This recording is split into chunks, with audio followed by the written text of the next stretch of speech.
এই আচারটা ছোট বাচ্চারা থেকে শুরু করে বড় সবাই খেতে পছন্দ করে এবং এটা দুধ দিয়ে খেতেও দারুণ মজা।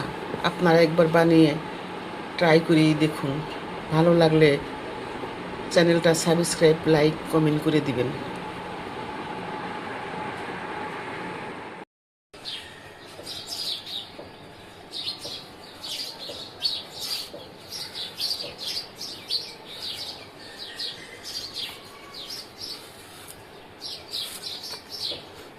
ঠিক এইভাবে আমগুলা ছিলতে হবে যাতে কোনো সবুজ অংশ আমের গায়ে লেগে না থাকে, তাহলে আমটা অত ভালো হবে না আচারটা। আমগুলা ছেলানো হয়ে গেছে, এখন ভালো করে ধুয়ে আমি কুচি কুচি করে কেটে নেব।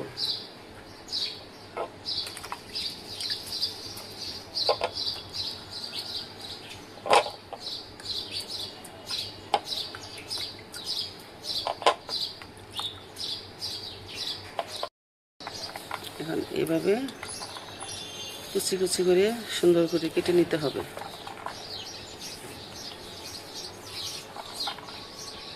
ঠিক আমি যেভাবে কাটতেছি এভাবে কেটে নিতে হবে।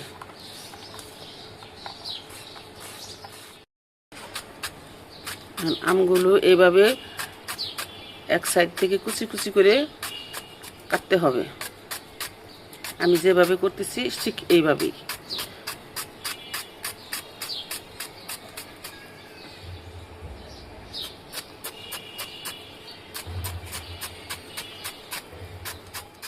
আম জুড়ি করা শেষ। এখন আমার আম জুড়ি করা শেষ। এখন আমি চুনের পানি দিয়ে ভিজিয়ে রাখবো এটাকে 6 থেকে 8 ঘন্টা। ঢেলে দাও, ঢালে দাও। এখন পানি দিয়ে আমি চুনের পানি দিয়ে আমগুলো ভিজিয়ে রাখবো। এই যে আমি এতটুকু চুন নিয়ে এখন আমি ভালো করে হালকাভাবে মেখে ভিজিয়ে রাখবো।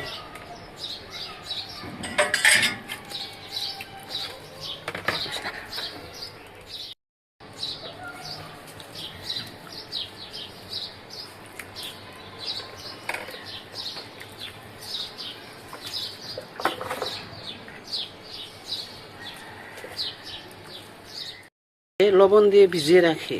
লবণ দিয়ে ভিজিয়ে রাখলে আমার মনে হয় আমের সেই স্বাদটা পাওয়া যায় না। এই আম জুড়িয়া মিষ্টি আমের আচারের যে স্বাদ, সেই অথেন্টিক স্বাদটা আসে না এখানে।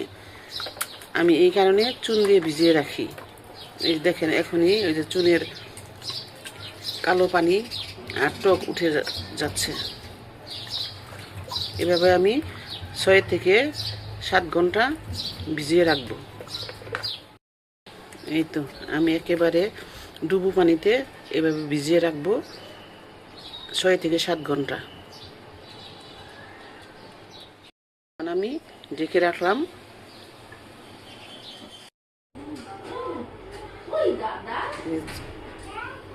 চুন দিয়ে ভিজানোর ফলে কতটা কষ উঠে গেছে এবং টক ভাবটা কেটে গেছে।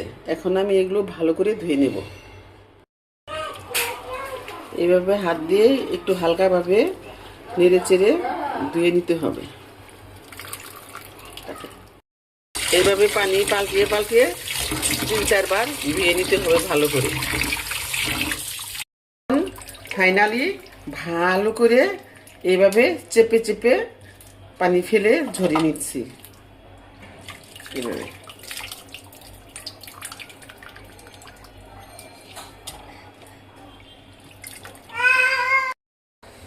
আমি ফ্রাই প্যান চুলায় বসিয়ে দিলাম। এবার আমি আমগুলা ঢেলে দেব।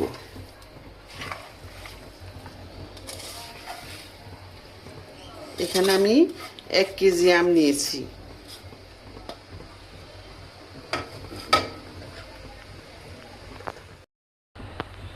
আমি 1 কেজি আমের জন্য এখানে চিনি দিয়ে দিব আধা কেজির একটু বেশি, যাতে খুব মিষ্টি না হয়। বেশি মিষ্টি ভালো লাগে না, আবার টক ভালো লাগে না, হালকা টকও যেন না থাকে। সম্পূর্ণই মিষ্টি হবে।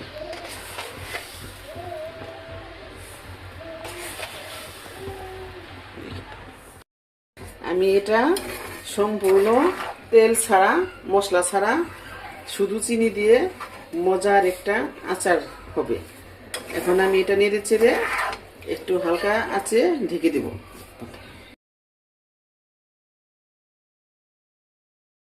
আমি ঢাকনা খুলে একটু নাড়াচাড়া করে দেই। এই তো দেখেন কত এই চিনির পানি উঠে গেছে।